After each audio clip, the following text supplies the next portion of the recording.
Mesdames et messieurs, bonjour.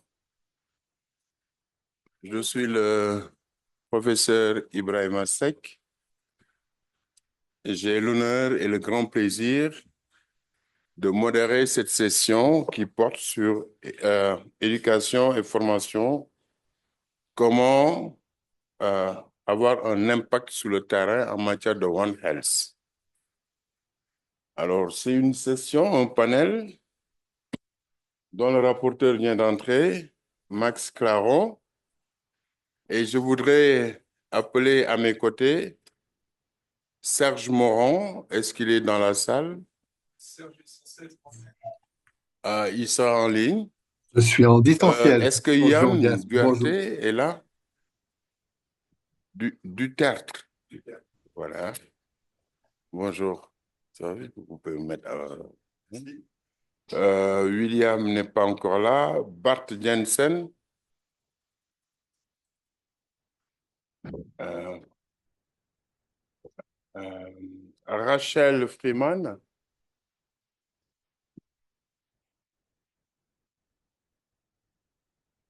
Géraldine Colline.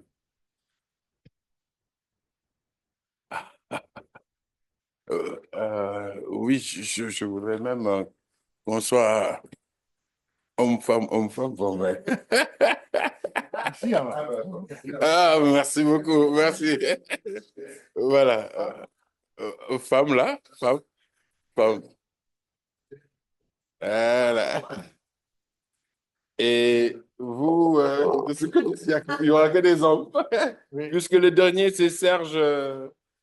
Serge est là? Ah, Serge. Oui. Mesdames et messieurs, hier, le président de la République s'est joint avec nous pour prononcer son discours de clôture à l'occasion de la 7e édition du Forum Galien International. Je voudrais, à ce propos, convoquer un adage, une vision du précurseur du Forum Galien qui est Elie Wiesel, prix Nobel de la paix en 1970, qui, au décours des souffrances endurées durant l'Holocauste, durant la Deuxième Guerre mondiale, avait toujours dit que c'est sûr qu'il ne peut pas avoir un vaccin pour prôner la paix, mais le moyen le plus sûr pour en tenir la paix, c'est l'éducation. C'est à travers cette vision que justement le Forum Galien, ayant pris ses racines aux États-Unis, s'est développé dans tous les continents jusqu'à être célébré à Dakar depuis 2018. Pourquoi j'ai convoqué cette vision? C'est pour rappeler que la santé est aujourd'hui influencée par les déterminants socio-environnementaux. Les déterminants sont les conditions dans lesquelles les gens naissent, vivent, grandissent, y compris le système de santé. Et les changements climatiques et environnementaux sont aussi des déterminants. Mais des études ont montré que pour réduire les morbidités et la mortalité, il ne suffit pas seulement d'avoir des hôpitaux de niveau 3, hyper équipés, avec du matériel de dernière génération, mais il faudrait plutôt essayer de changer les habitudes de vie, les comportements, l'environnement, qui, habitudes de vie, environnement, contribuent pour près de 60% à 75% dans la réduction donc de la charge de morbidité et de mortalité. De ce point de vue, cela est intéressant pour nous qui croyons à l'approche One Health. On ne le dira jamais assez, puisqu'il s'agit maintenant de mettre en synergie, selon une approche multisectorielle, le secteur de la santé animale, environnementale et humain pour des actions synergiques afin d'améliorer la santé des populations et le bien-être de manière générale. Ce panel a l'ambition d'adresser cette question en l'abordant par le canal de l'éducation et de la formation. Comment est-ce que l'éducation et la formation pourraient contribuer à avoir un impact significatif dans la mise en œuvre de l'approche One Health pour résoudre ensemble les problèmes de santé, améliorer l'écosystème, puisque quelqu'un disait hier d'ailleurs que s'il est vrai que l'impact de tous ces changements, de toutes ces conséquences, c'est au niveau de la santé humaine, mais n'oublions pas que dans cet écosystème, il n'y a pas que les êtres humains. Il faut penser aux autres. Mais comment, par une action synergique, pouvions-nous, par l'éducation et la formation, entraîner les populations qui sont les premières victimes? Puisque aujourd'hui, on ne veut plus entendre d'ailleurs ce qu'on a l'habitude de dire souvent, que les populations constituent les derniers maïs. Elles ne sont pas les derniers maïs. Elles doivent être le premier kilomètre auquel il faut s'intéresser, puisque toutes les épidémies naissent et meurent au niveau des communautés. Comment est-ce qu'on peut engager les communautés? Comment est-ce que les institutions académiques, comment est-ce que les ministères peuvent, justement par le biais de l'éducation et de la formation, peuvent, n'est-ce pas, de manière synergique, avoir un impact positif dans la mise en œuvre de l'approche One Health? Pour répondre à toutes ces questions, nous avons donc des panélistes de haut niveau que je vais laisser tour à tour, de la gauche vers la droite, se présenter au public avant qu'on ne passe aux questions.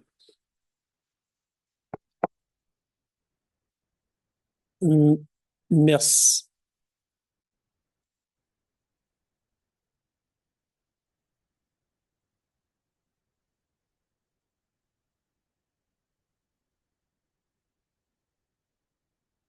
Merci, monsieur le modérateur. Je suis Zétienne Serge. Je travaille pour la FAO et j'appuie les pays dans l'institutionnalisation et l'opérationnalisation de l'approche une santé. En ce qui concerne l'opérationnalisation, il s'agit également des aspects de formation au niveau in et pre-service. Merci. Merci Serge. Merci beaucoup pour m'avoir invité. Donc, moi, je suis Bart Janssens. Je suis le directeur d'apprentissage et innovation à l'Académie de l'OMS, basée à Lyon. Et donc, comme ça, responsable pour la mise en œuvre de tous les programmes de formation de l'Académie. Yeah.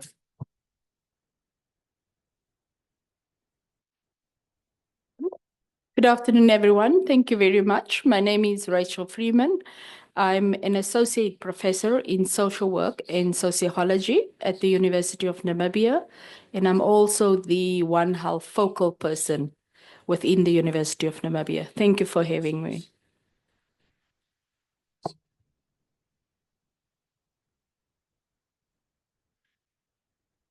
Merci beaucoup. Je me présente. Donc, moi, je suis Yann Duterte. Je suis le directeur de l'Institut Bioforce Afrique, un centre de formation des métiers du développement et de l'humanitaire en Afrique, basé ici à Dakar. Bonjour à tous, je suis Dr Géraldine Collin, je suis la directrice pays pour le Sénégal de l'ONG Soltis.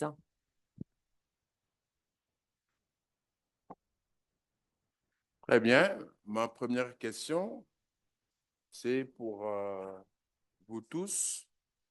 Quels sont les défis que vous voyez dans la mise en œuvre de l'approche One Health, les défis en termes d'éducation et de formation dans la mise en œuvre de l'approche One Health dans les pays, dans nos pays et particulièrement en Afrique?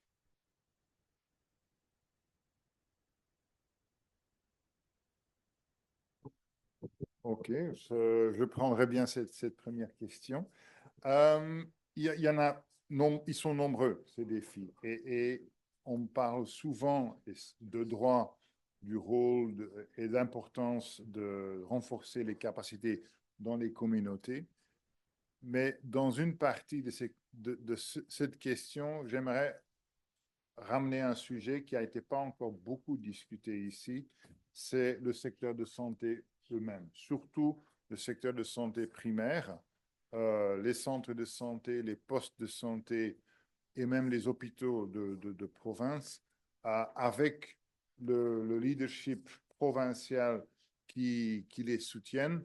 C'est souvent là que, en amont et en revenant, que les premiers constats peuvent être faits d'un possible problème. C'est à ce niveau-là que les vraies actions de prévention, de résilience, comme on le dit, on peut se construire pour éviter des difficultés, des maladies, des pathologies dans les communautés en connexion avec la nature et l'environnement. Et aussi, c'est à ce moment-là qu'on puisse vraiment commencer à construire une première ligne de défense par l'hygiène dans les hôpitaux et les centres de santé, une meilleure utilisation des antibiotiques et une meilleure diagnostic précoce des nouveaux syndromes qu'on retrouve. Et c'est pour cela que l'Académie de l'OMS, nouvelle initiative du directeur général, presque un symbole que l'OMS va plus qu'avant vraiment prendre l'investissement du personnel de santé comme une vraie priorité. Nous sommes en train de construire cette académie avec le but de créer un catalogue et une possibilité de formation continue dans tous les pays, mais notamment les pays où la formation continue pour le personnel médical n'est pas encore très bien mise en œuvre. Et parmi tous les sujets, nous avons choisi 6 sujets prioritaires. One Health en est une, mais aussi les infirmiers et les sages-femmes en est une autre, et la résistance antimicrobienne est une. Donc, c'est 3 sujets avec lesquels on voudrait amener plus d'activités de formation pour créer un cadre médical, un workforce, une force de travail médicale, surtout en périphérie, en Afrique, en vue d'une meilleure capacité de prévention et de prise d'action dans le cadre One Health. I just want to ask to say to my panelists, you can speak either in French or in English. Make yourself comfortable in the language chosen. Okay, no problem. Okay, the same question for the others. What are the real challenges on education and training to implement One Health really on the ground? Thank you very much for the question. First and foremost, I just wanted to say that knowledge is power. And if you know how, you will be in a better position to make an informed decision. But also in terms of knowing how to address certain issues when you do have knowledge. Knowledge, I want to say, is the best weapon. It's the most powerful weapon against poverty and any other ailments that people are suffering from. So I think on the ground, some of the challenges that we do have is that in most cases you expect service delivery and you would want people to access the service. But if the community themselves do not have the necessary knowledge and information on where to go and how to access the services and why it is important to have such services, you will not, even where to go to get these services is important. So I think that is a big challenge. Then in terms of our little silos in which we are operating, I think, and the fragmented approaches and the territorial attitudes are some of those few challenges that we are facing on the ground in terms of accessing comprehensive, holistic One Health services. I'll stop there for now. Thank you. Merci beaucoup. Vous avez posé la question de l'opérationnalité du One Health et c'est vrai qu'à Soltis, on a vraiment ce souhait d'opérationnaliser sur le terrain un concept qui est un petit peu théorique, allons-nous dire, et à travers notamment un projet, le projet Tielal qu'on a pu mettre en place en Casamance au Sénégal avec Agronomes Vétérinaires Sans Frontières et l'ONG communautaire Casades. Un des premiers défis, c'est de travailler ensemble et notamment l'équipe projet. Parce que quand on fait travailler un agronome, un vétérinaire et une personne issue de la promotion de la santé, eh ben, ce sont des personnes qui n'ont jamais travaillé ensemble et on leur dit maintenant vous allez mettre en place des actions One Health sur le terrain. Et donc, pour moi, un des premiers défis dans la formation, c'est de apprendre à travailler ensemble, apprendre à développer des éléments de langage commun. Et je pense que si on veut développer des projets de terrain sur le One Health, il faut laisser ce temps-là d'imprégnation, de formation collective et d'auto-formation pour permettre ensuite la mise en place opérationnelle des activités. J'aurais d'autres choses à dire sur les activités, mais je laisse la parole à mes collègues. Je vais rebondir sur les propos de Géraldine, puisque effectivement, je pense que la vision holistique qu'on a avec le One Health doit être vraiment adaptée au public, au sujet, pour être accessible. Aujourd'hui, je pense qu'on a passé quasiment 2 jours avec des discussions qui étaient à un niveau très élevé. Maintenant, il faut revenir vers The Ground, puisqu'on veut faire partir l'initiative de Ground et avoir un langage qui est commun à tout le monde, mais aussi compris par tout le monde et aussi appris par tout le monde. C'est-à-dire essayer de comprendre aussi qu'est-ce qu'on entend dans les curricula de One Health, à qui ils sont destinés pour qu'ils soient accessibles. Parce que je pense que quelqu'un qui viendrait de l'extérieur, qui aurait suivi les discussions qu'on a suivies dernièrement, n'aurait rien compris à nos discussions. Et c'est vrai. Et aujourd'hui, on parle effectivement d'impliquer les communautés, d'impliquer peut-être le personnel au niveau primaire de la santé, même le personnel au niveau primaire de la santé, je ne suis pas certain qu'il comprendrait l'agenda One Health aujourd'hui, comment il est présenté. Donc ça, au niveau formation, pour moi, c'est vraiment voir quels sont les cursus pour ces approches multidisciplinaires, vraiment déterminer voilà, les compétences qu'on veut viser aussi. Hein. Elles sont multiples, on le sait. Et comme aussi l'a dit Géraldine, il faut mettre ces gens-là ensemble et se comprendre, avoir le même langage, la même compréhension des agendas, puis aussi construire et opérationnaliser le One Health ensemble. Et puis, nous, en tant que, on va dire, professionnels de la pédagogie, c'est de savoir qu'est-ce qu'on veut mettre réellement dans les contenus et les curricula. Et à quel niveau. Parce que si on ne détermine pas ça, eh bien, je pense qu'il y aura certaines personnes, certaines franges qui seront effectivement visées, qui pourront avoir cette instruction-là, et d'autres qui seront complètement laissées pour compte dans le cadre de cette initiative. Et là, c'est pareil, j'ai d'autres choses à dire, mais je laisse la suite aux autres personnes. Merci beaucoup. Le décor est planté ainsi. Je peux Ajouter quelque chose? ajouter quelque chose? Ok, d'accord.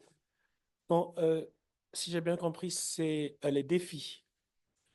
Donc, je dirais rapidement, et j'espère qu'on aura l'opportunité de parler des solutions. Je dirais d'abord sur le plan conceptuel, ok. Le besoin d'amener les gens à vivre la nouvelle définition opérationnelle de l'approche Une Santé. Ok. Euh, J'observe, on parle d'une santé, mais dans notre comportement habituel, ok, nos comportements ne traduisent pas, nos actions ne traduisent pas cette nouvelle définition opérationnelle.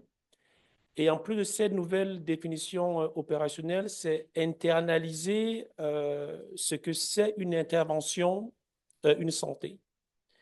Et sur cette base, donc, là, c'est sur le plan maintenant un défi technique, c'est comment traduire ces deux définitions, si je peux dire conceptuelles et opérationnelles, à travers les compétences identifiées, ok, sur l'approche Une Santé.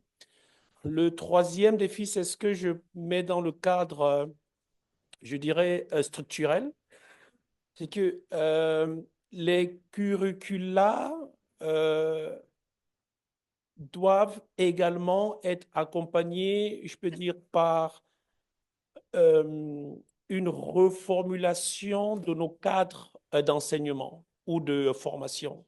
OK? Et la reformulation de ces cadres, c'est des questions institutionnelles. Par exemple, intégrer tout ce qui est apprentissage virtuel, ok, demande voilà, une adaptation voilà, de ces cadres. Merci. Voilà, merci beaucoup. Le décor est assez bien planté. Nous avons l'ambition d'amener dans une démarche multisectorielle, à collaborer ensemble, à agir ensemble pour potentialiser les effets sur la santé et le bien-être des populations.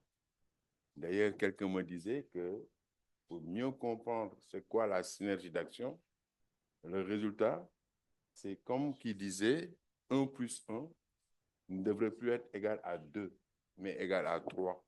Cette plus-value, c'est ça qu'on recherche en travaillant ensemble. Mais les défis que vous venez de soulever sont vraiment énormes. Puisqu'en réalité, c'est comme si, d'abord, le premier défi, c'est le défi informationnel. Est-ce que tout le monde a la même compréhension de cette approche One Health? Parce que si on doit travailler ensemble, il faudrait qu'on ait la même compréhension. Que ce soit au niveau communautaire, comme au niveau académique, au sens large du terme, mais aussi même au niveau professionnel. Je pense que je voudrais, avec le profil des différents panélistes, je fais la différence entre ces trois niveaux. Le niveau communautaire, le niveau académique au sens large du terme, depuis le primaire jusqu'au niveau universitaire, et le niveau professionnel. Je pense qu'il faudrait qu'on ait une bonne compréhension, et cela à tous les secteurs qui doivent travailler ensemble. L'autre obstacle que nous avons, c'est qu'en réalité, sur le terrain même, on sent que chacun est dans son secteur. Il y a encore des silos. Ce qui fait que même dans la formation, il n'y a pas une bonne compréhension du curriculum de formation. Il n'y a pas encore une mise en commun de ce curriculum de formation. Et c'est là aussi où quelqu'un a dit, même le contenu, quoi enseigner, n'est pas encore très clair. Pour qui? Puisque quand on définit un contenu, il faut l'adapter en fonction de la cible. Je pense que c'est la connaissance de ces défis qui devrait nous amener à proposer des solutions pour bien adresser la question de l'éducation et de la formation pour que l'approche One Health soit une réalité sur le terrain. En tant que spécialiste de la question, je voudrais maintenant vous demander quelles sont les solutions spécifiques pour chacun en ce qui le concerne que vous pouvez proposer pour justement faire face à cela. La parole est à qui veut la prendre. Je pourrais commencer et Monsieur le modérateur, avec votre permission, j'aimerais ici rendre un hommage et dire merci au docteur Baba Soumari qui est ici avec nous. En 2012, quand je travaillais pour USAID, il était chef des services vétérinaires au sein de EU Aibar. Et on avait mis en place le premier programme continental de la promotion de l'approche Une Santé, où on formait les directeurs des services vétérinaires, directeurs de la lutte contre la maladie, directeurs en charge de l'environnement et des questions de la faune. Donc, on les amenait pour 2 semaines dans les parcs, OK? Pour mettre en avant les questions écosystémiques, les questions de bénéfices écosystémiques, où on parlait de l'interface, OK? On parlait des centres de santé, de la pollution, de la dégradation de l'environnement. Et personnellement, j'ai été satisfait. Pourquoi? Parce que les 2 premiers jours, c'était, on se levait à 6 heures et on allait en forêt, n'est-ce pas? Et j'ai souvenir que au sorti de ces 2 jours, chaque groupe faisait un feedback et le directeur de la lutte contre la maladie du Gabon, quand il faisait sa restitution, a dit: maintenant, je comprends pourquoi je dois communiquer avec le chef des services vétérinaires. Je comprends pourquoi je dois contacter mon collègue de l'environnement. Donc, le fait qu'il ait été exposé à travers un scénario expérimental a commencé à comprendre le pourquoi de l'approche Une Santé. Donc, l'une des solutions et c'est un programme où on avait formé sur 2 ans plus de 70 directeurs au niveau continental. Quand on dit directeur des services vétérinaires, donc c'est lui en général qui est le délégué pays auprès de l'OMSA. Le directeur de la lutte contre la maladie, c'est lui qui est en charge de la surveillance de la préparation. Donc, c'était niveau senior. Non, santé animale, santé humaine, santé environnementale et de la faune, dont les 4, ceux qui sont à l'interface du politique et du technique, pendant 2 semaines, étaient plongés en plein parc. OK? Donc, où, à l'époque, on n'utilisait pas l'entrée des maladies zoonotiques.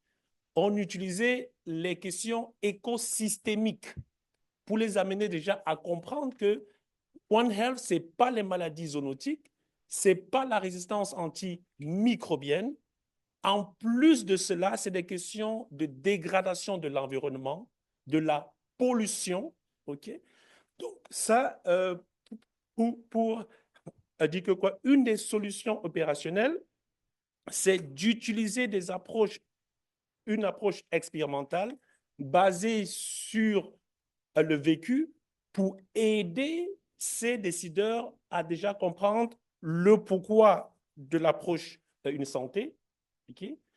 Et à travers cet exercice, il ne s'agit pas seulement de faire cette formation, mais c'était un déclencheur pour qu'au niveau pays, ce niveau également continue cette dynamique. Je pourrais parler pour le in-service, mais je laisse la parole. Très bien.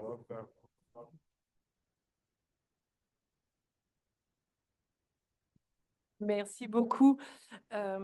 Encore une fois, je vais essayer de recontextualiser et vraiment de remettre au niveau se remettre au niveau des communautés, notamment les solutions. Vous avez parlé de la compréhension commune du concept One Health au niveau des communautaires. Et nous, ce qu'on s'est aperçu dans le projet Tielal, c'est quand on a fait le diagnostic communautaire participatif, donc on a travaillé avec les communautés à identifier des actions endogènes répondant au concept One Health. On s'est au début questionné en se disant ça va être un concept qui peut être potentiellement complexe à aborder avec les communautés. Alors certes, les communautés n'ont pas le terme One Health ou Tielal qui veut dire une seule santé en poulard. Mais par contre, en fait, dans leur vie quotidienne, ils fonctionnent en concept One Health et très rapidement, les communautés comprennent le concept One Health et vont donner des exemples de situations qui font appel au concept One Health. Par exemple, dans le projet Tielal, on travaillait sur les produits chimiques et notamment sur les pesticides et les communautés vont dire il y a 2 ans, on a utilisé un pesticide qu'on n'avait pas l'habitude d'utiliser. On a vu que les enfants tombaient malades et on s'est aperçu que des poissons étaient morts par grand nombre au niveau du fleuve Casamance. Et donc, ils font le lien très rapidement sur le concept One Health. Et une des solutions, je pense que c'est de travailler avec ces communautés pour identifier ces concepts et identifier des solutions. Et nous, une des choses qui a été fortement relevée dans le projet Tielal, c'est toutes les questions d'insalubrité. C'est vrai qu'on arrive souvent avec les projets avec des actions un petit peu formées, préformées, parce que c'est les demandes de bailleurs, parce qu'on a ces besoins-là pour écrire des projets. Mais en fait, quand on fait les diagnostics communautaires et participatifs, sur Tielal, une des questions qui est ressortie, c'est l'insalubrité. Parce que l'insalubrité, ça va faire venir des moustiques et donc le paludisme. L'insalubrité, ça veut dire des déchets mal gérés et donc on va polluer l'environnement, notamment sur le déchet des pesticides qui vont être utilisés au niveau de la culture de coton et donc aussi l'usage des pesticides potentiellement mal utilisés qui vont aussi avoir un impact sur l'environnement. Donc voilà, ces questions d'insalubrité qui ressortent. Et vraiment, pour moi, une des solutions, c'est de les faire émerger des communautés parce qu'elles ont souvent connaissance et cette approche One Health déjà en elles. Excellent. Alors, je pense que c'est extrêmement important au niveau communautaire. Vous voyez, ce que j'ai retenu, c'est qu'il faut un langage adapté à la cible. Parce que souvent, quand on dit concept One Health, pour nous, intellectuels, c'est clair et net. Quand Baba Soumaré donne la définition, on comprend. Et encore, et encore. Mais vous voyez, au niveau communautaire, en les mettant devant des situations, en les amenant à faire une prise de conscience, les communautés vont comprendre l'intérêt de travailler ensemble pour préserver la santé, améliorer leur bien-être. C'est un peu ça que j'ai retenu. Mais peut-être je vais laisser la parole à ma gauche. I will switch to my left and come back to you. Je vais rebondir un peu sur ce dernier point parce que c'est très important. Parce que ce n'est pas toujours facile pour les gens dans une communauté de savoir comment réagir. Et là, je pense que du personnel de santé bien formé peut aider à identifier des solutions. On sait très bien que dans beaucoup de communautés, les gens plus ou moins savent que la viande sauvage, de bushmeat, porte un risque, mais ce n'est pas si facile de trouver un changement de comportement. On sait très bien que les communautés savent que du bétail malade ou morte porte un risque, mais ce n'est pas si facile de leur faire changer ce comportement. Donc, je pense que un infirmier dans un centre de santé pour être justement un relais à la science qui pourrait trouver des solutions sur place. Et c'est ça un tout petit peu que je veux amener aussi comme idée, parce que le One Health, c'est toute la chaîne, de niveau national, de niveau international, jusqu'au niveau des populations, soit en ville, soit en zone rurale. Et c'est là pour cela que je pense qu'on peut fêter quand même la création dans le système unnosien du quadripartite. Hein, c'est un peu un symbole politique et très opérationnel du multisectorialité. Là-dedans, il se produit beaucoup de déclarations et d'outils, mais comme on sait en santé, un outil ou un guideline produit national, avant qu'il soit vraiment opérationnel sur place, il faut des formations adaptées. Et là, et donc c'est ça aussi que nous, à l'Académie ensemble, avec le service formation du FAO, on va créer vraiment des formations adaptées pour que ces outils soient vraiment compris et utilisables là où ils doivent être utilisables. Et je veux quand même finir pour dire que nos amis les vétérinaires ont été quand même des précurseurs dans tout ce travail. Je pense que nous, médecins humains, je pense qu'on a été trop longtemps à côté et je pense 20 ans après les vétérinaires, enfin, les médecins humains arrivent dans le bateau du One Health. Il faut qu'on l'avoue, non?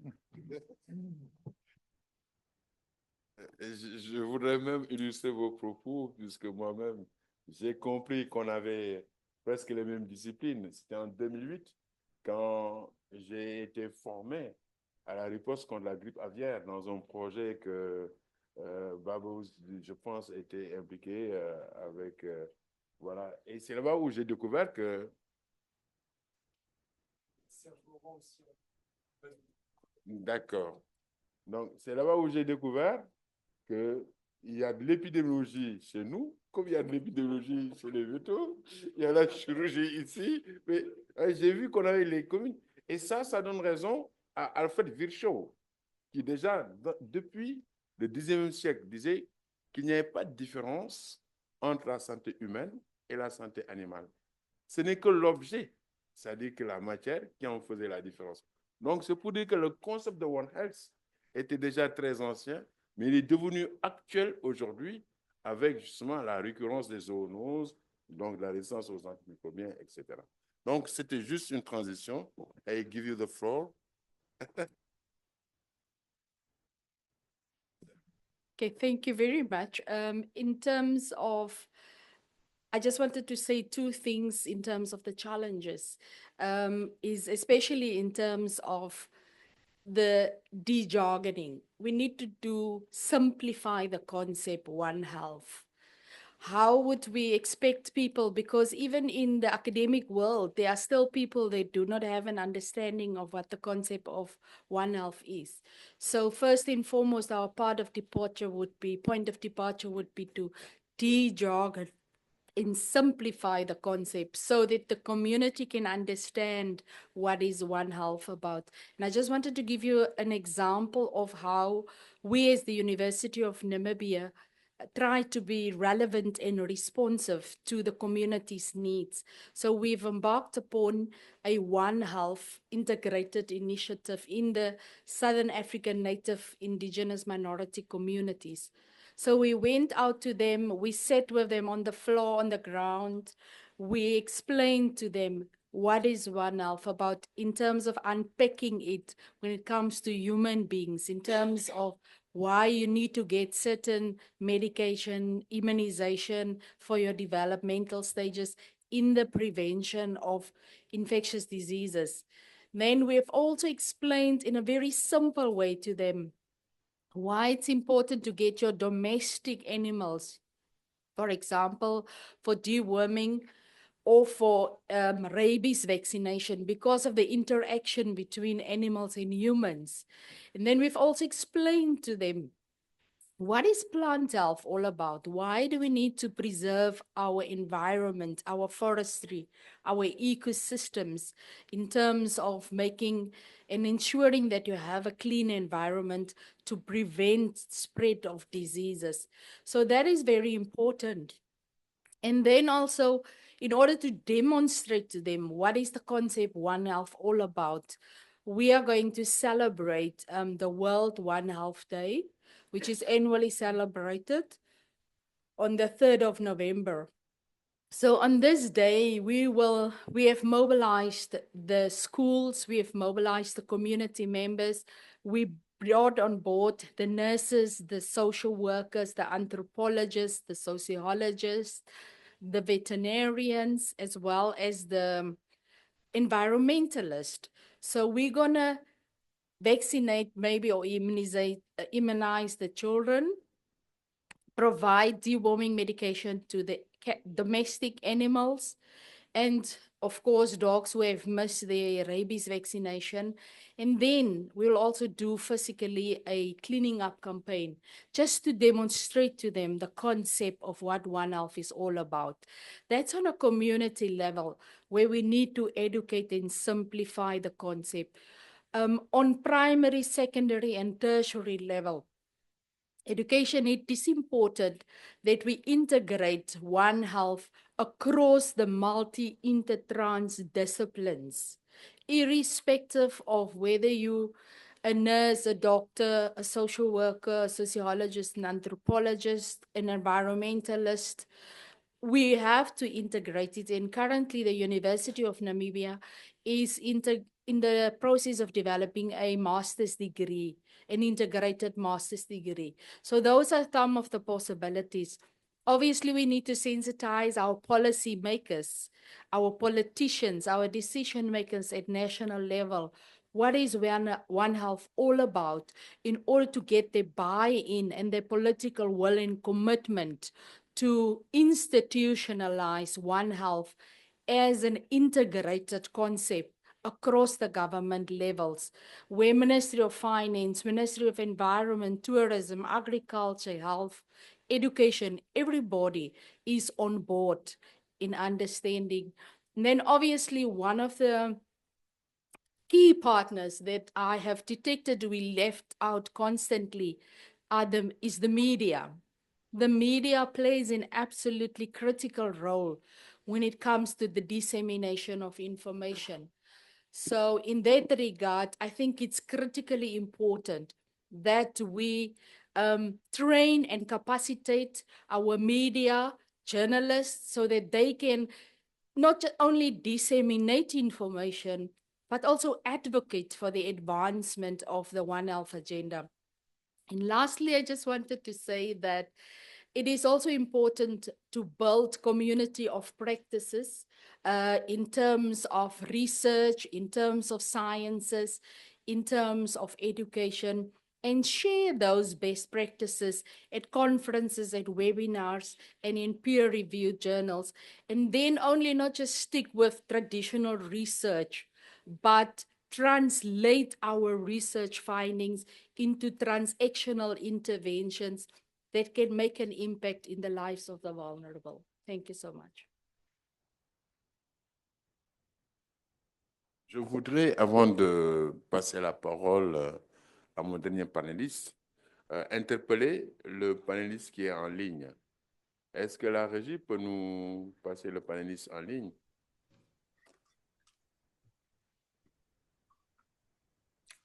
Alors, est-ce que vous m'entendez?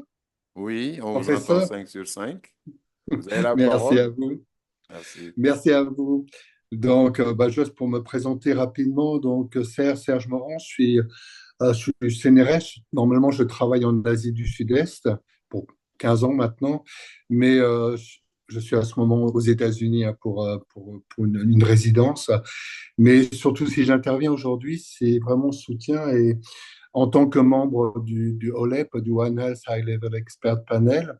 Donc, vous faites référence sans arrêt justement à la définition que nous avons donnée dans le premier terme sur qu'est-ce que c'est que l'approche One Health, mais surtout comment ça a pu conduire à mettre en place le plan d'action One Health de la quadripartite. Et je pense que c'est vraiment quelque chose que les pays prennent en main et qu'il faut continuer à prendre en main avec l'aide des organisations internationales.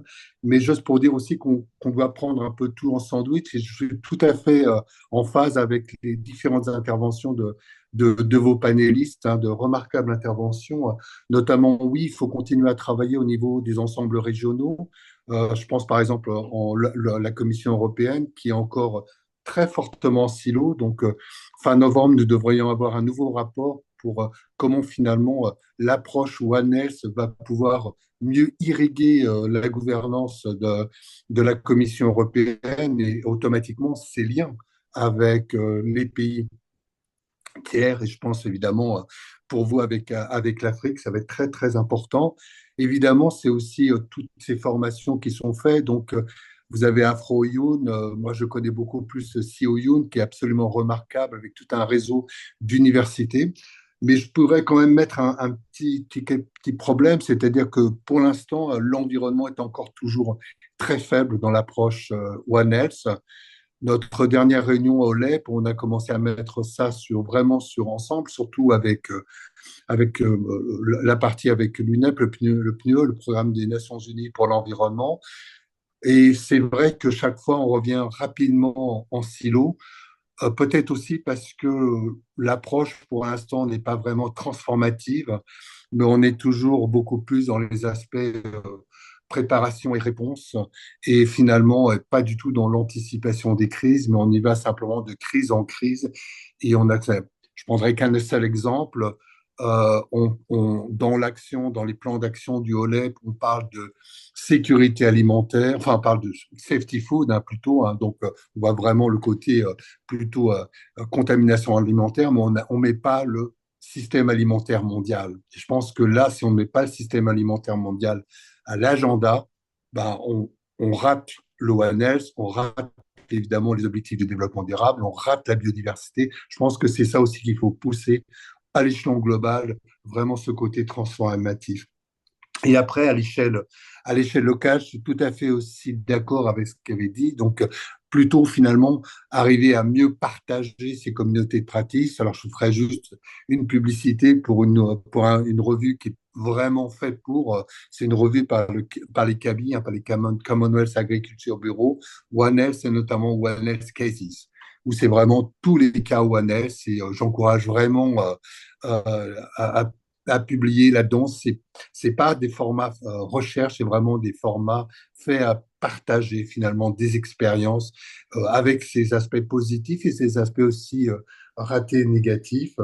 Et aussi, donc il y a aussi Panorama qui est vraiment quelque chose d'assez intéressant pour partager tout ça. Mais finalement, je voudrais finir avec cette dernière chose sur une expérience, alors plutôt de terrain qu'on fait alors en Asie du Sud-Est, parce que l'ambassade de France nous a demandé de développer une formation One Health Training pour les volontaires villageois. Donc au départ, j'ai pas su exactement ce que ça pouvait être, et donc c'est vraiment on est parti de la base. Alors on est parti avec une revue des différents acteurs qui fait quoi, mais surtout après on a fait une série de workshops locaux avec les dispensaires, après avec les différentes administrations, avec les chefs de village et les volontaires de la santé, jusque pour dire en Thaïlande, hein, même taille que la France, il y a 1 million de volontaires de la santé communautaire, quoi, pour une taille de 60 millions de population. Donc, on va un peu l'irrigation et le soutien de l'État pour la santé. Mais finalement, quand on a vu ça, ben, on a exactement la même chose que sur les pesticides, c'est-à-dire que les communautés, les leaders, les villageois ont mis les pesticides comme étant d'importance. D'ailleurs, tout le monde a mis ça comme étant d'importance. Mais quand il a fallu faire un training, les communautés, les leaders sont restés sur les pesticides, mais toutes les administrations sont retournées sur des choses qu'ils savent faire, donc en silo.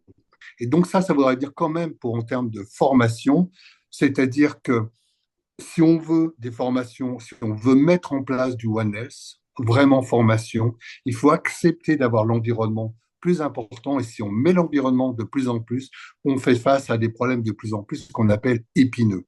Les problèmes épineux, c'est là où finalement les valeurs ne sont pas forcément partagées entre les différents acteurs et la science n'est pas forcément tout à fait aussi, il n'y a pas forcément des consensus. Donc c'est d'accepter d'aller en dehors de ces, je dirais, de ces capacités, de ces zones de confort finalement. Donc pour tous. C'était aussi partout enclenché avec les académies.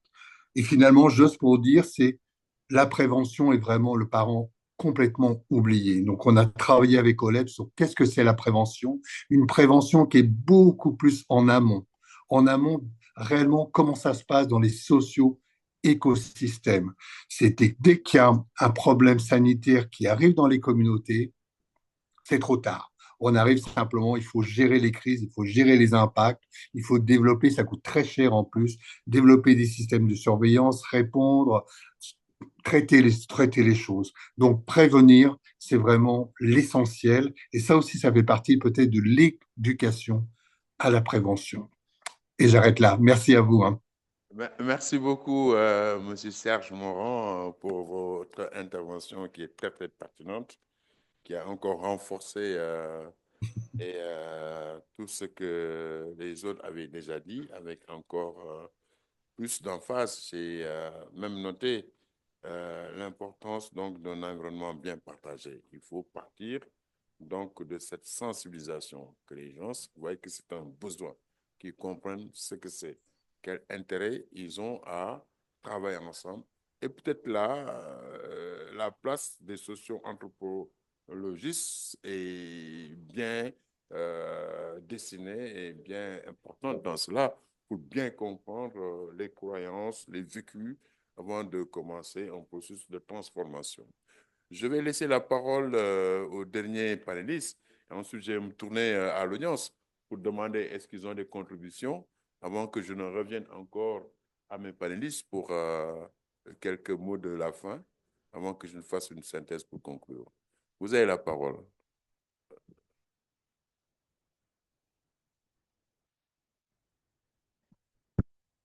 Merci, merci. Bon, moi, j'abonde un peu dans le sens de tout ce qui a été soulevé, mais je reviendrai quand même sur les curricula. Je pense qu'il est donc à un niveau intermédiaire. On a un enjeu primordial puisqu'on est sur du multidiscipline. Aujourd'hui, les curricula, ils sont ce qu'ils sont, hein, surtout si on est sur la formation professionnelle, où on a des curricula qui vont avoir des durées qui vont être comprises entre 300 et 800 heures en fonction du niveau que vous suivez, qui sont déjà bien chargés, quelles que soient les disciplines que vous suivez, si c'est par exemple de l'agro, si c'est de la santé, etc., qui sont déjà bien chargés sur différents sujets, de savoir aujourd'hui, et là il y a une décision qui va se faire aussi bien au niveau académique que politique et que formative, de se dire qu'est-ce qu'on va retirer pour ajouter au-dessus, et non pas remplir des curricula avec des concepts additionnels où les gens n'arriveront pas à assimiler les notions. Et ça, c'est primordial. On a des personnes qui ont suivi des curricula médicaux ici, le savent très bien. Le curricula médical en 1954, on ne parlait pas, par exemple, de l'hémoglobine. L'hémoglobine, aujourd'hui, quand vous suivez le curricula médical, c'est combien d'heures de cours? C'est à peu près 90 heures de cours si vous suivez tout le curricula sur l'hémoglobine. Donc, et on le dit pour la médecine, aujourd'hui, on n'a plus assez de temps pour parcourir tous les sujets, toutes les spécialités. Eh bien, pour le One Health, on va être confronté à la même chose. C'est-à-dire que sur les différentes disciplines, on veut encore ajouter des compétences, des connaissances à différents niveaux. Hein, on est bien entendu à différents niveaux académiques. Et il va falloir qu'on prenne des décisions aujourd'hui sur comment aborder ces sujets qui sont primordiaux puisqu'ils sont transversaux de l'ensemble des thématiques qui sont suivies au niveau de la formation. Voilà, moi c'était un petit peu un côté très technique et pédagogique de la formation, mais qui est très important à prendre en compte parce que à terme, ce qu'on va arriver, c'est à avoir des curricula de saucissonnage de compétences ou de connaissances et qui ne seront pas utilisables sur le terrain. Merci. Merci beaucoup. C'est une contribution très pertinente puisque vous avez touché le niveau académique.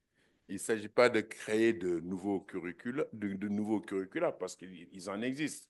mais il s'agit de les réviser, de voir comment intégrer de manière intelligente le One Health à tous les niveaux, puisque les curricula sont généralement bien faits et cela, ça demande beaucoup de processus encore.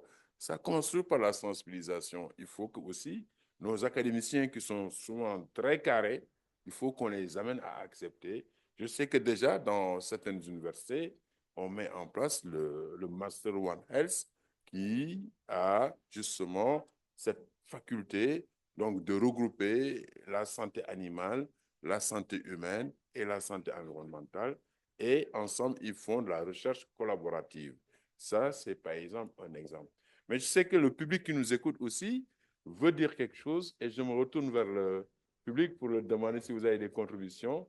La parole est à vous. Docteur Soumaré Baba, vous avez la parole.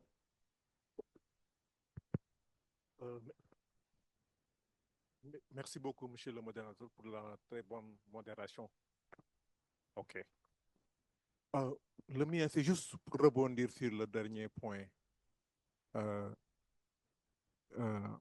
Et vous avez dit le mot intégration. Nous, à la FAO, en apprenant des leçons de plusieurs expériences, nous sommes allés à la conclusion que le in-service, c'est-à-dire, c'est vrai que inclure dans les curriculums académiques un petit module pour que déjà que les mentalités commencent à changer depuis les formations de base, c'est utile. Mais plus tard, c'est plus aller trouver le professionnel dans son quotidien et lui faire comprendre et appliquer de façon pratique le One Health. Nous avons un programme que nous appelons, c'est une amélioration ou une adaptation du programme Field FEPTP, Field Epidemiology and Laboratory Training, qui à l'origine avait une vocation One Health, mais nous avons vu avec le temps qu'en fait, que les formés, ceux qui en ont bénéficié, c'était plus les gens de la santé publique.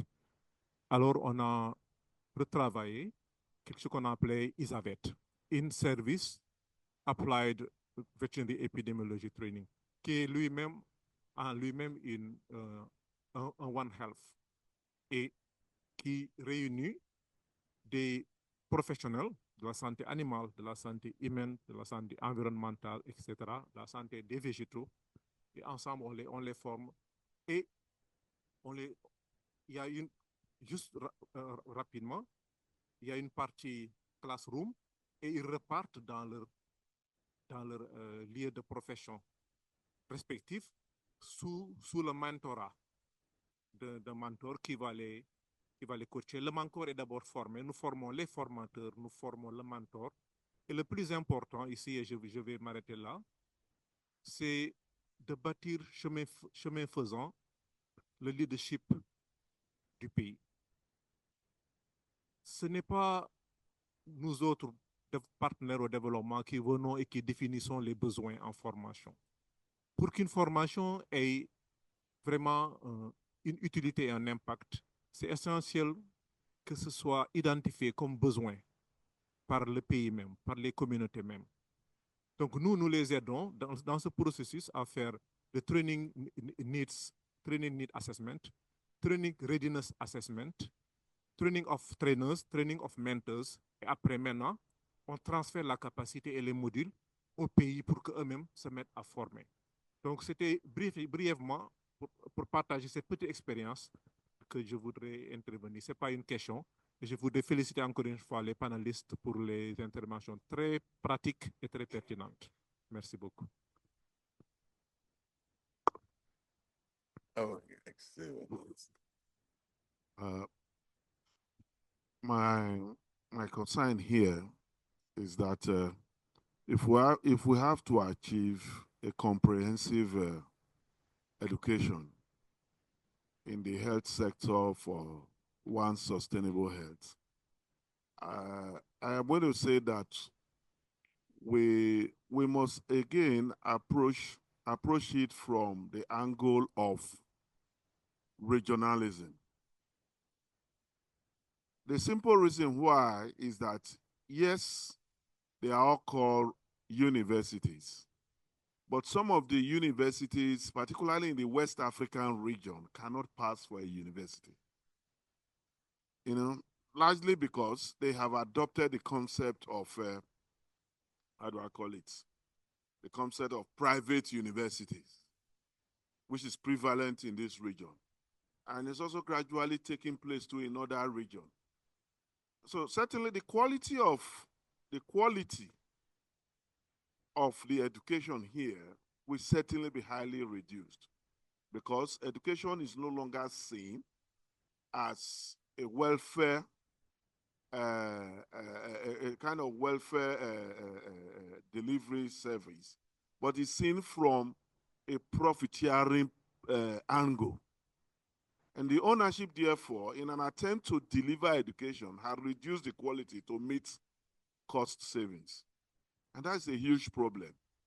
So the issue here is that if we want to look at educational delivery, you know, in the context of one sustainable health, then we must be able to compartmentalize them and do a comparative analysis of what each region is delivering, so that we can have a basis for, you know, presenting a quality educational program that is equal has equal quality in every region. So that is a huge problem, number one. Number two, in some regions, the collaboration of the universities,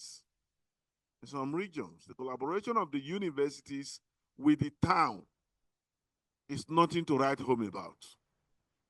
That's the basic truth. So from where are we now going to drive this system if there is no collaboration and cooperation? There's no collaboration, there's no cooperation, particularly in West African region. A lot of researches are going on, and these researches are just kept in the archives. So how do we use them? How do we get them to be operationalized? It's a huge problem.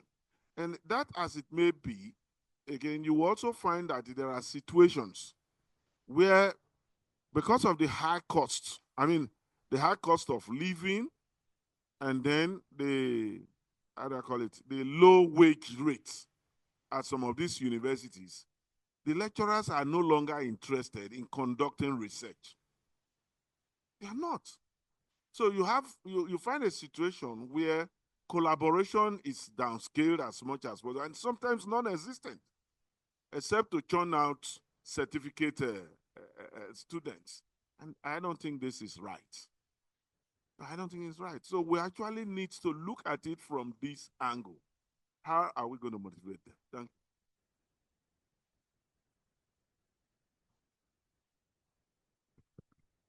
you. Merci. Merci beaucoup.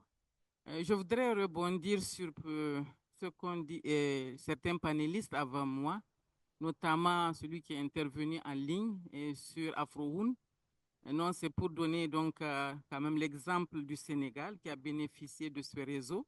Afrowoon, initialement OCA, donc qui est arrivé en 2016 ici, et qui a permis donc 3 institutions, donc l'École inter-État des sciences et médecine vétérinaire, l'Institut des sciences de l'environnement et l'ISED, de pouvoir donc commencer du One Health. Donc, comment c'est parti?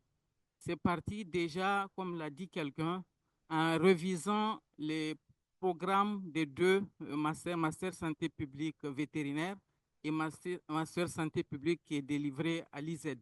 C'était le premier exercice qui a été fait pour éventuellement construire ensemble des éléments constitutifs du One Health. Donc, le concept lui-même, quelques aspects pratiques et ainsi donc l'aspect leadership, etc.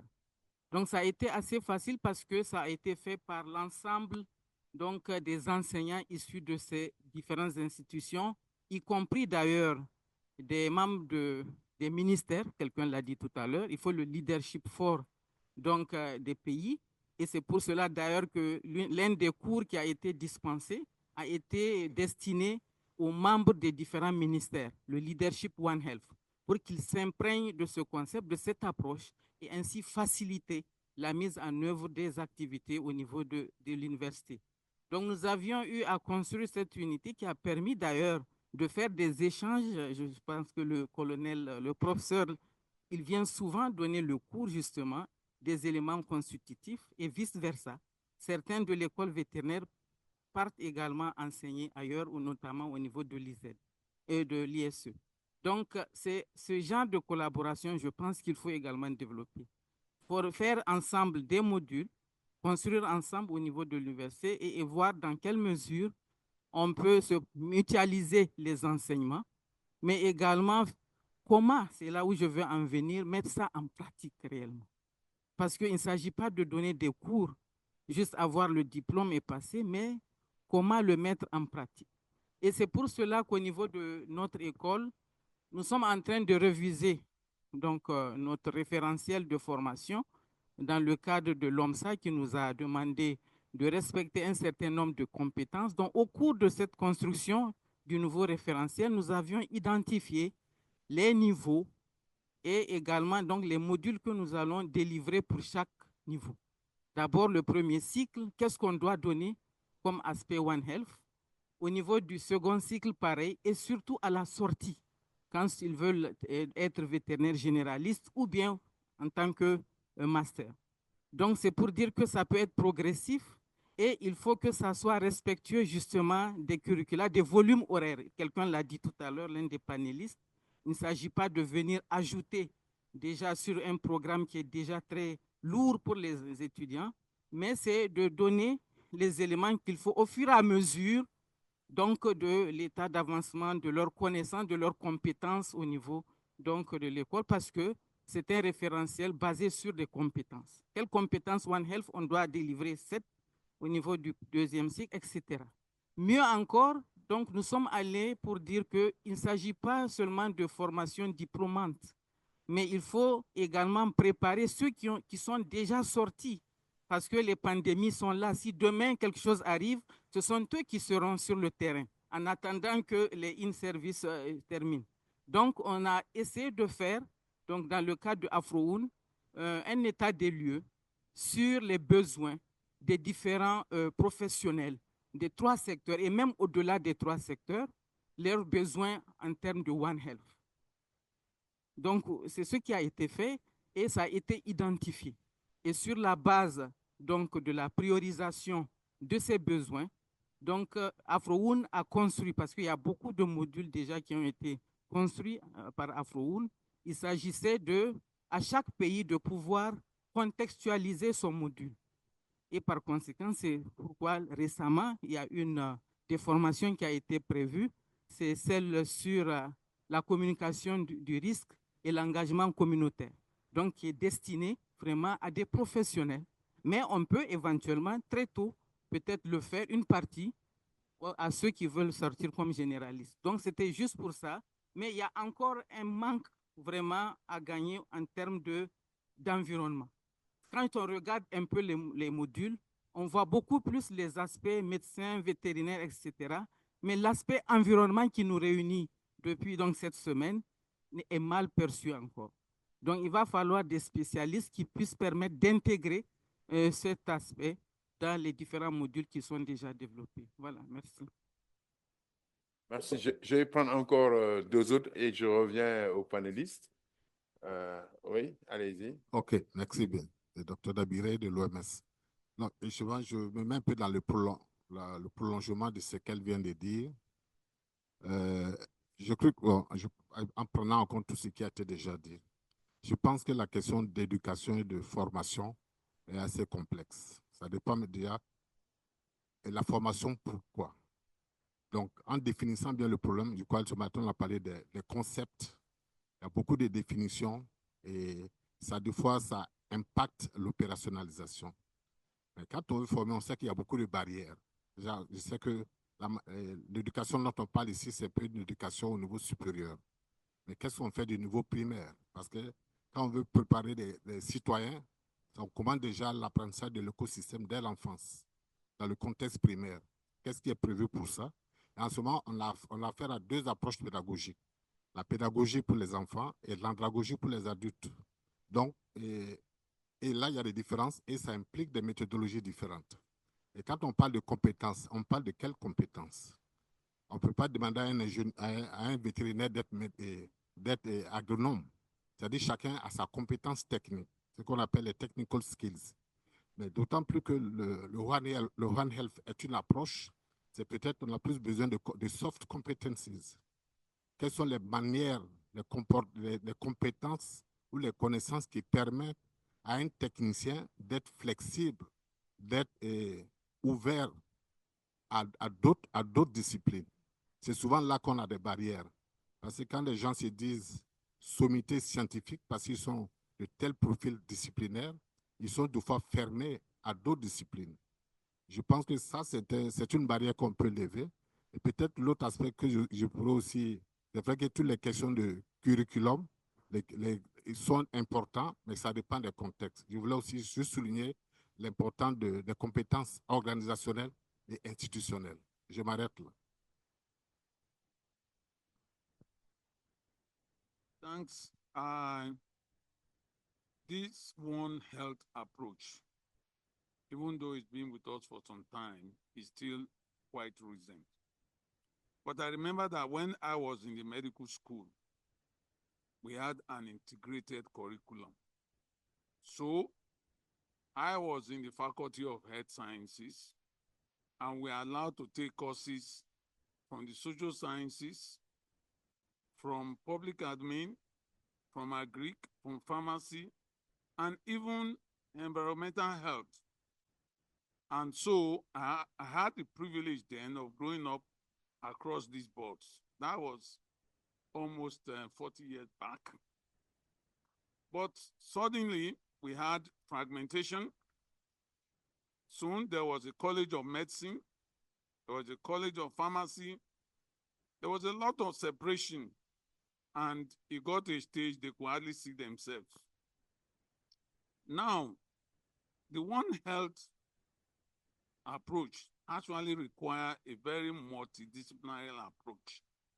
And I'm trying to ask myself, as we plan forward, how do we really want to ensure that these objectives are achieved within this fragmented structure so that we don't end up again where a particular discipline feels this is my purview?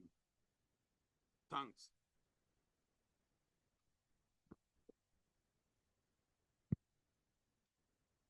Yes, thank you very much. My name is Paul Lalvani. I'm the Executive Director of Empower School of Health. Nice to meet you. Thank you. Thank you for your comments.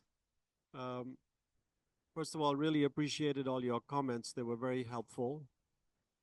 We have a major challenge in front of us.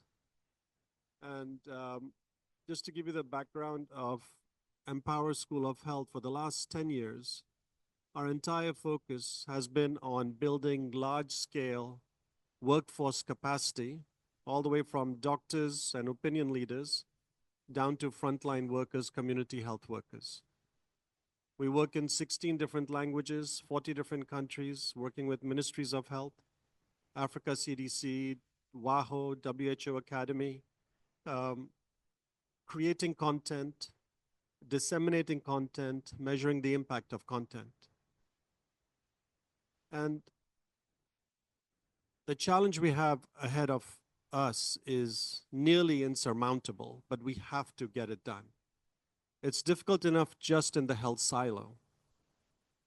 And now we're talking about multidisciplinary. On top of that, if you just look at human resources, we have more than 50 health cadres to work with. The doctors, nurses, pharmacists, but if you look at the allied health professions, about 50. By the time you add from One Health, it's easily over 100. You've got content that's continuously evolving. We've got base good content from universities, from WHO Academy, from WHO, CDC. How do we build on that? Well, knowing that knowledge and data is doubling every 18 months. So you can see that complexity as well. Just on the African continent, you have 4 major languages, but if you add a few more regional languages, you're already up to about 10 to 12 languages. That customization needs to be done as well. So bringing all of those in, what we are really looking for is something, first of all, that's comprehensive. Like we said, let's not silo it again. Let's bring it all together. You want something that is standardized, yet flexible and easily customizable. And you want something that is dispersed, disseminated quickly while you're measuring the impact of what's actually going on. And there are approaches and methods that we've tried. We're still learning as we go forward, usually in partnerships with many of the institutions that are here. And I'm happy to share more details later on as well. Thank you. Thank you, Paul. Right now, as we have no many minutes, I will give the floor to my panelists to give their final thoughts and recommendations in order to improve or to better do education and training on the ground related to what else. Have the floor. Thank you. First, I want to speak in English this time. First, we have to be optimist, okay? Goes over the 20 years, personally, I saw a lot of progress.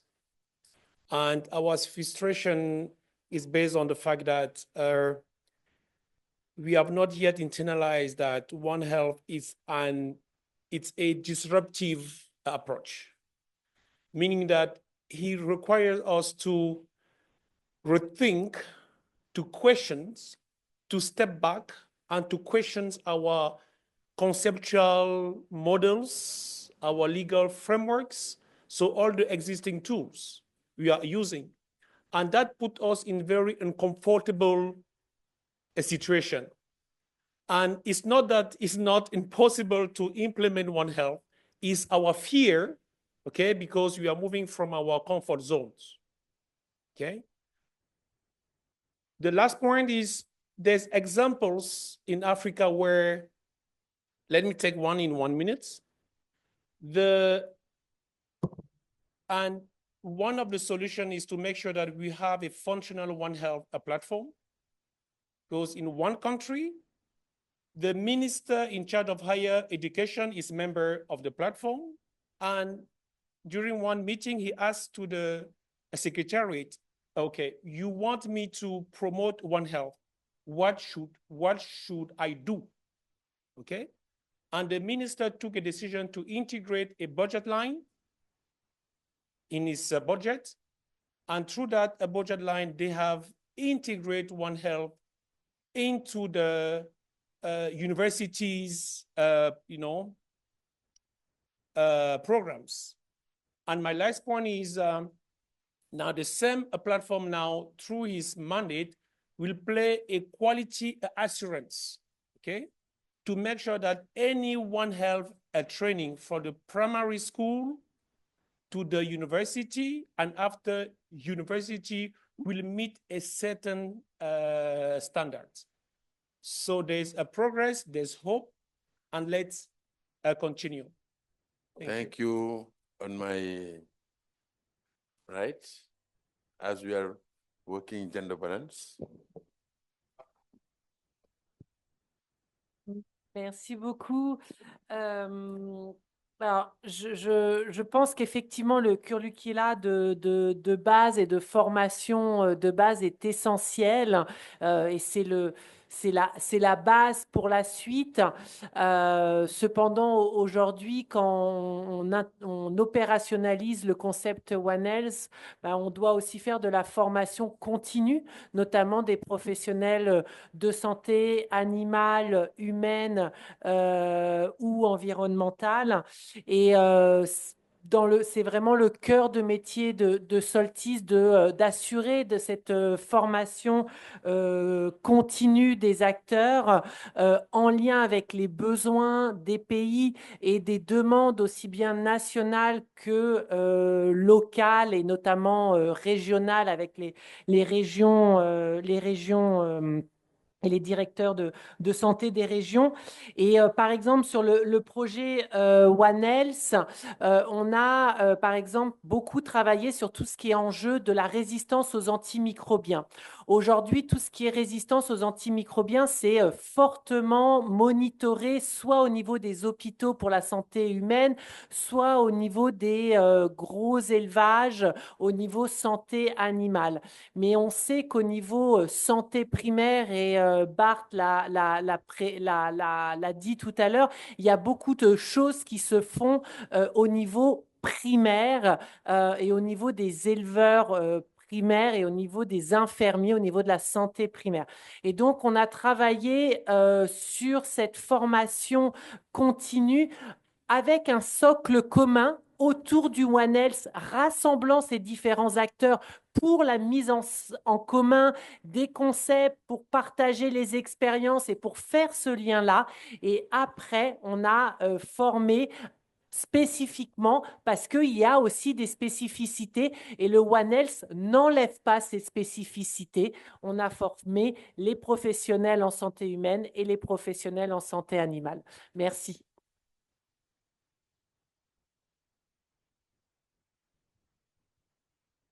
Oui, alors moi j'arriverai juste sur la formation professionnelle. En effet, on a parlé, on est revenu encore sur la formation académique. Formation continue, tout à fait d'accord. On en parlait dernièrement aussi avec Bart, il est primordial de continuer au niveau du personnel de santé, quel que soit leur niveau, au niveau de la pyramide de santé, d'avoir de la formation continue à tous les niveaux. C'est une priorité, mais de revenir aussi aux fondamentaux, qui est la formation professionnelle pour les autres secteurs. On a parlé de la défense de l'environnement ou de toutes les questions environnementales, où très souvent on a une strate professionnelle d'un niveau d'éducation un peu plus technique, plus bas, où là aussi on a un enjeu majeur, mais pas impossible à relever, où là on peut introduire un certain nombre de concepts du One Health qui pourraient être donc portés par ces différents types de corporations. J'ai toujours l'impression qu'on a tout le temps tendance, et c'est normal puisque ici on a quand même un écosystème très académique, de revenir au niveau universitaire. Mais moi j'aimerais aussi qu'on revienne un petit peu plus au niveau, pas basique, mais au niveau technique, formation professionnelle, formation continue, et effectivement ne pas abandonner cela, puisque c'est vraiment un socle de la transmission, un socle du savoir, comme on le sait de base. Mais sur ce genre de principe, si on n'est pas en formation continue, si on n'est pas en formation professionnelle, eh bien, on n'y arrivera pas puisqu'on sera toujours à un certain niveau de formation. Voilà, merci. Est-ce que Serge Morand est en ligne? Oui, on termine. Oui, je suis en ligne. Alors, on est un peu pressé par le temps. En 1 minute. Je vais être court. Voilà, je vais être court. Voilà. Merci à vous, professeur, et merci. Je suis tout à fait d'accord avec tout ce que les panélistes et aussi je remercie vraiment l'audience aussi, les différents intervenants pour la qualité de leur intervention. C'est vraiment passionnant à écouter et plein d'enrichissements aussi de leur part. Alors moi, je remettrai peut-être une petite couche sur les problèmes de la prévention. Comment mettre en place finalement une prévention et une culture de la prévention, une culture partagée, notamment d'apprentissage de tous. Et je ferai peut-être pas un côté santé, mais je reprendrai un exemple assez récent qui concerne la gestion du feu par les communautés et par le savoir traditionnel. Je pense qu'on a redécouvert finalement des pratiques, on interdisait le feu pour des raisons, pour différents types de raisons, et on s'aperçoit que finalement, il faut une gestion traditionnelle du feu. L'Australie vient de remettre ça en place, c'est-à-dire vient de retravailler avec le savoir traditionnel pour gérer mieux par le feu et d'éviter les grands feux de forêt, c'est-à-dire d'éviter la crise. Et je pense que c'est ça aussi, c'est finalement comment aussi retravailler avec le savoir traditionnel, avec les communautés, avant justement la perte de tous ces savoirs pour mettre en place des stratégies de prévention efficaces et au mieux. Et merci à vous tous. Merci beaucoup. Je passe la parole à ma voisine de droite pour ses derniers mots. Okay, thank you very much. I think catch them early. I want to say at primary at primary education level. And obviously our communities are the vehicles. So without our community engagement, we will have no One Health. And then obviously I just wanted to say that continuous professional development is very important for in-service providers. And then obviously also through schools, secondary schools and tertiary education institutions, we can create an enabling environment, bringing the private partners also on board in terms of providing clinical placements services where students can do volunteer service learning and work integrated learning. Thank you. Obviously, the last part is to ensure sustainable financing for the One Health education and training. Thank you. Donc, vous avez le dernier mot pour conclure? Le dernier mot. Le temps est... Je comprends. Ouais. Tout d'abord, moi, je suis impressionné par cette session. Vous trouvez une des sessions les plus engageantes des 2 jours ici. Je finirai avec 2 petits messages. Un, dans la formation continue professionnelle, je pense un cadre qu'on devrait vraiment donner un peu plus attention, c'est vraiment les cadres périphériques dans santé humaine et santé animale. Et je pense que là, dans les provinces, dans les districts, là, il manque encore des compétences. Et là, c'est la ligne de front où on peut vraiment créer quelque chose. Et je voulais finir un petit appel. L'Académie de l'OMS se veut faire partie d'un écosystème d'apprentissage en continu. Donc, on voudrait faire appel à des partenariats avec des institutions de formation dans la région sur le thème. Donc, bienvenue et adressez-vous à moi pour vous nous connecter. Merci. Merci beaucoup. C'est le mot de la fin. On est un peu pris par le temps, mais je voudrais juste qu'on puisse repartir ici avec en arrière-pensée ce que je peux appeler un algorithme pour adresser la question de l'éducation et de la formation concernant la stratégie One Health. Je pense que nous sommes tous d'accord qu'il faudrait commencer par faire l'état des lieux pour pouvoir voir quel est le concept, la croyance, ce qu'en pensent les gens. Et cela à tous les niveaux, que ce soit au niveau communautaire comme au niveau académique, même au niveau des professionnels de santé et des leaders politiques. Donc, l'état des lieux. Ensuite, c'est là où c'est intéressant, une fois qu'on a fait l'état des lieux, on a dégagé les besoins, il faut un programme adapté en fonction des cibles. Cela aussi a été dit et bien dit. Je voudrais insister sur l'intégration, la révision des curricula au niveau académique. Et quand je dis académique, moi, je commence le niveau primaire, le niveau secondaire et le niveau universitaire. Il y a besoin de pouvoir voir comment intégrer cette notion-là, n'est-ce pas, pour que cela tienne à tous les niveaux. Comme vous l'avez dit, qu'est-ce qu'il faut faire au niveau primaire, secondaire, tertiaire, pour qu'il y ait une complémentarité, qu'in fine, le produit qui sera sorti puisse être opérationnel. Mais il faut penser aussi à ceux qui sont sur le terrain et qui ne comprennent pas encore comment, c'est quoi le One Health. C'est en ce sens que la formation continue aussi doit être adaptée en fonction de leurs besoins. Il faudrait aussi former les leaders politiques parce que c'est ceux-là qui doivent porter, n'est-ce pas, la stratégie. C'est important, il faut les former, il faut qu'ils soient avec nous. C'est en ce sens que la plateforme de coordination est extrêmement importante et on pense que peut-être c'est au niveau primatorial qu'il faut la mettre pour que ça soit transparent. Je voudrais aussi, avant d'aller au niveau international, insister sur une cible particulière. Quelqu'un l'a dit ici, c'est les médias, les gens des médias. ils peuvent jouer un rôle extraordinaire pour changer de la façon de voir, le comportement des populations, des communautés.